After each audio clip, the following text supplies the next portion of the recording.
Namaskara folks, I'm Krishna Gupta, founder and CEO of VA.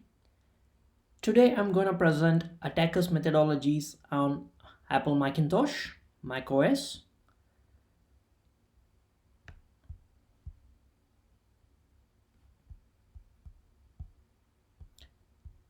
I also work as a chief penetration tester where I engage with my top penetration testing teams within an organization whenever we do the projects for clients. So I know what exactly each pen tester is doing at any given point in time.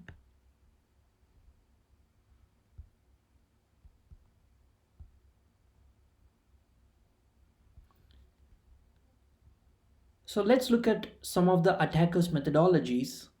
The first one is cyber kill chain, which is being given out by Lockheed Martin, and it's heavily used in defense articles and also famous in other IT companies and other pen testers worldwide as well. And also we'll be examining the latest one, the MITRE attack methodologies. What researchers found is attackers now have modified this kill chain to consolidate the first 5 phases into a single action, accelerating the process of identifying vulnerable systems and launching attacks. The phases of recon, weaponization, delivery, exploitation, and installation are compressed as attackers leverage predefined weaponized packages against targets. This merged kill chain was used in 88% of attack cases, as per the researchers' report. Its use case is evident in cryptojacking, where researchers found to be the driving motivation for many attacks, showing the condensed cyber kill chain.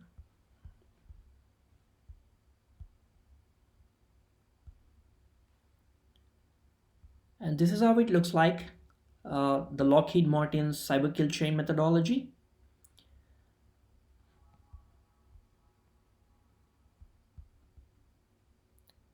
What is attack matrix? It's given by MITRE, adversarial tactics, techniques, and common knowledge.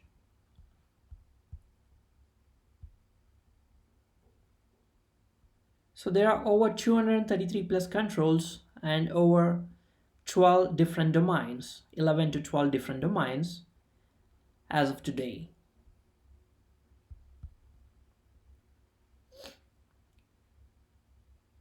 So the first one is initial access, second one is execution, third one is persistence, and the fourth is the privilege escalation, fifth is defense evasion, sixth credential access, seventh discovery, eighth lateral movement, ninth collection, 10th exfiltration, 11th command and control. So let's look at the initial access, the first one. So the initial access tactic represents the attack vectors or adversarial vectors utilized to gain an initial foothold within a network of the target. It's also called reconnaissance or recon or recce.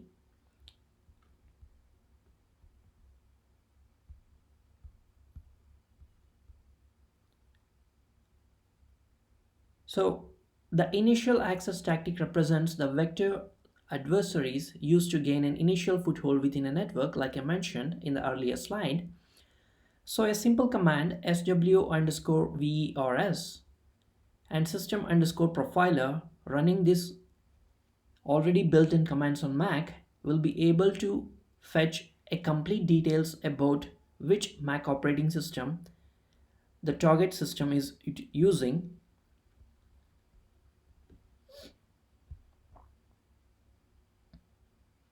So this is how it looks like. I have just taken a screenshot on macOS X 10.14.2. It also works on 10.15, Catalina, and also macOS Mojave. So let's look into the second one, execution. So this is the execution of adversary controlled machine. The code can be executed either locally or through remotely. The execution tactic represents techniques that result in execution of adversary controlled code on either a local system or a remote system. This tactic is often used in conjunction with initial access as the means of executing code once access is obtained, and lateral movement to expand access to remote systems on a network. So we need to know from the attacker's perspective which scripts it is already been installed on a Mac so that we can effectively utilize that particular scripting language to write the own exploits or utilize the exploits that are publicly available. So a simple command on macOS, OSA-LANG or OSA-LANG, that provides the list of scripts that is installed on Mac. So in this scenario, it's AppleScript, JavaScript, and generic scripting system.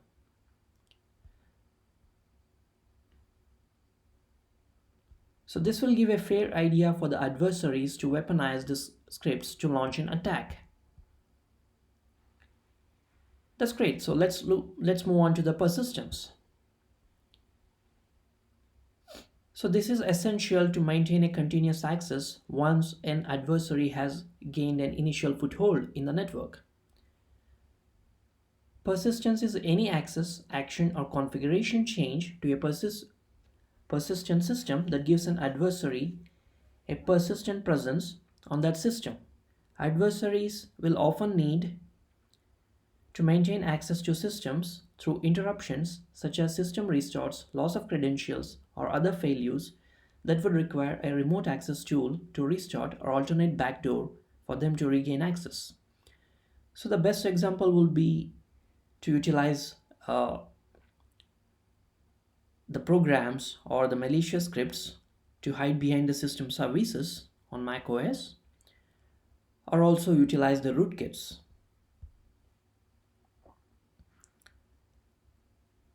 So there's a concept called kernel extensions in Mac.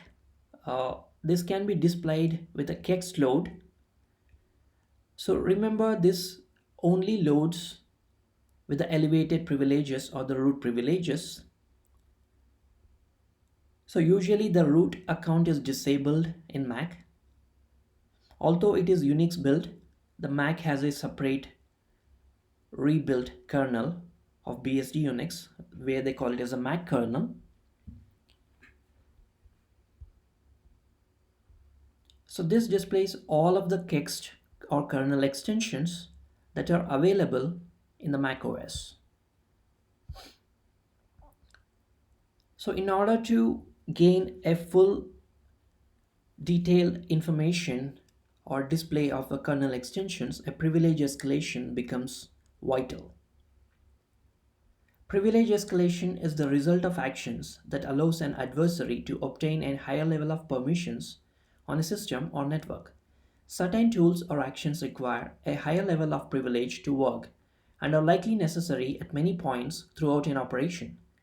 Adversaries can enter a system with unprivileged access and most take advantage of a system weaknesses or system vulnerabilities to gain local administrator or system/root level privileges.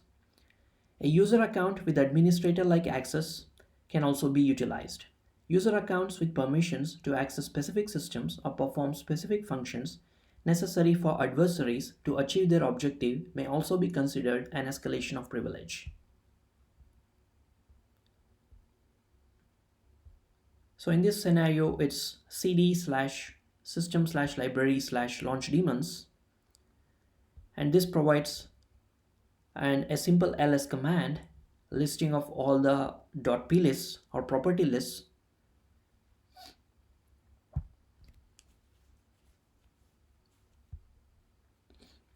So the next comes is the defense evasion. What it means is we have to evade or bypass the defense mechanisms within a macOS. It could be a firewall or antivirus that is built in Mac, or any other security mechanisms or the layered security approaches that needs to be evaded. Defense evasion consists of techniques an adversary may use to evade detection or avoid other defenses. Sometimes these actions are the same as or variations of techniques in other categories that have the added benefit of subverting a particular defense or mitigation. Defense evasion may be considered a set of attributes the adversary applies to all other phases of the operation. So let's look into the credential access. So usually on a Mac, all the passwords that is stored in a keychain unless the user deletes it or the user chooses not to save any of the passwords on a system, and that is very unlikely. Credential access represents techniques resulting in access to or control over system, domain, or service credentials that are used within an enterprise environment. Adversaries will likely attempt to obtain legitimate credentials from users or administrator accounts, local system administrator, or domain users with administrator access to use within the network. This allows the adversary to assume the identity of the account with all of that account's permissions on the system and network, and makes it harder for defenders to detect the adversary. With sufficient access within a network, an adversary can create accounts for later use within the environment. Keychains are the built-in way for macOS to keep track of users, passwords, and credentials for many services and features such as Wi-Fi passwords, websites, secure notes, certificates, and Kerberos. Keychain files are located in library. This is present in the root, and we indicate it, we are able to access it with a tilde slash root slash library slash keychains, and also the slash library slash keychains and slash network slash library slash keychains in the operating system or in the hard disk. Callisto is a macOS Trojan that opens a backdoor on the compromised machine.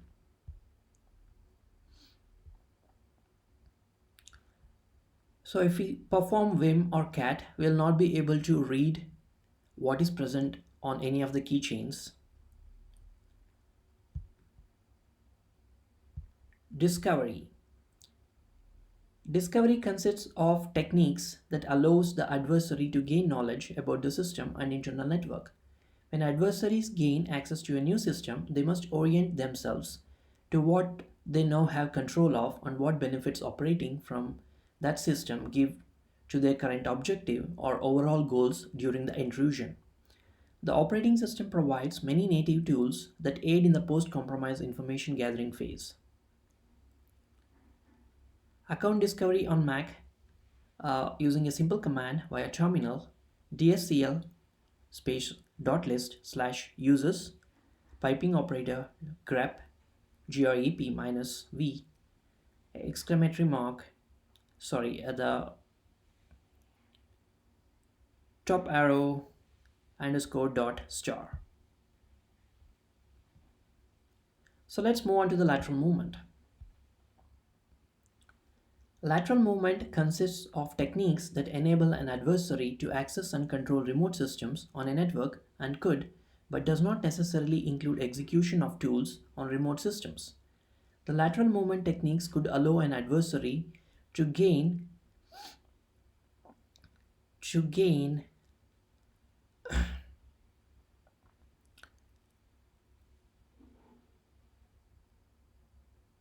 gather information from a system without needing additional tools, such as the remote access tool.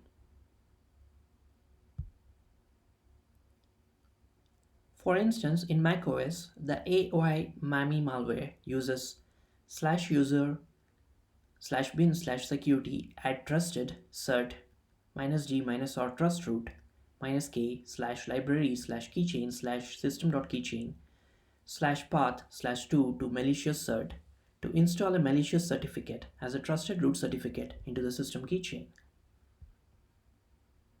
So what this means is this particular malware doesn't use the time to break any of the passwords or any of the hashes in macOS. Rather, It installs its own certificate and makes it as a legitimate certificate, although the certificate is a malicious one.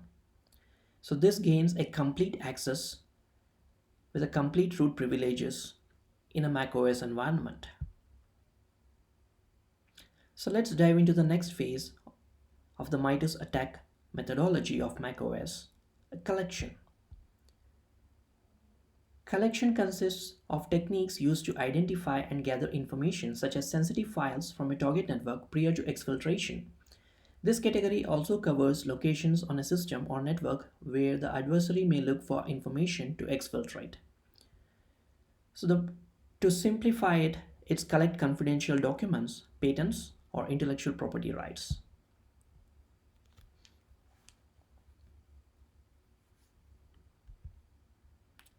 So next phase is the exfiltration of adversarial attacks on macOS. Exfiltration refers to techniques and attributes that result or aid in the adversary removing files and information from a target network. This category also covers locations on a system or network where the adversary may look for information to exfiltrate. This is required to cover the tracks whenever any pen tester or whenever any forensics happens, so that no one will be able to trace where the attacker has come from.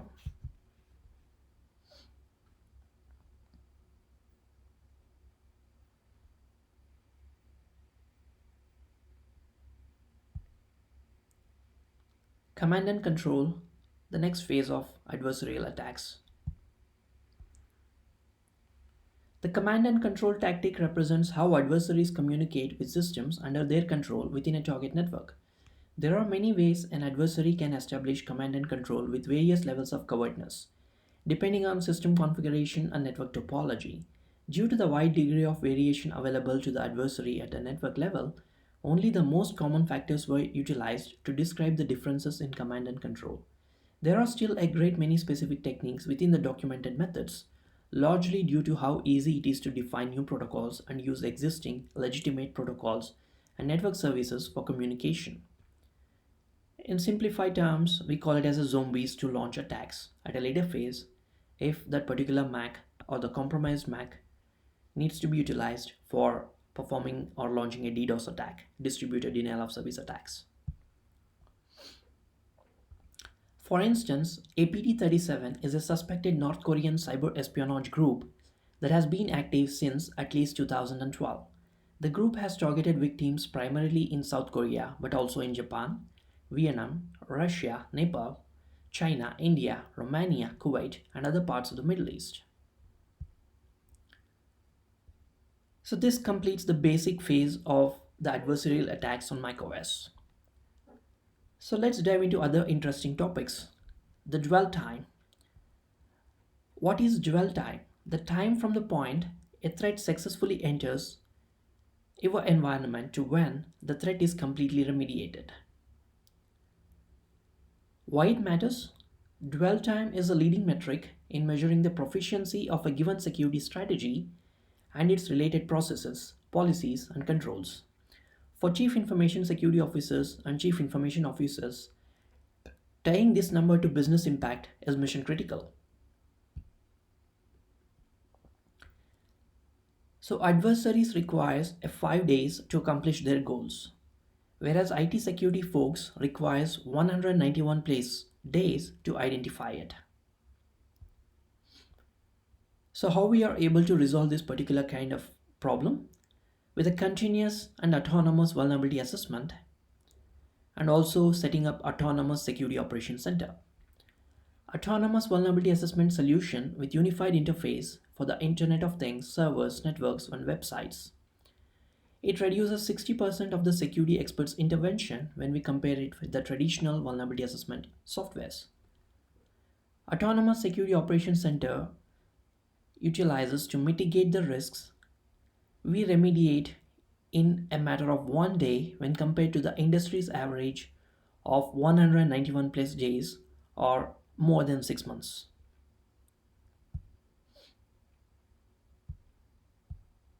Thank you for your time. Namaste.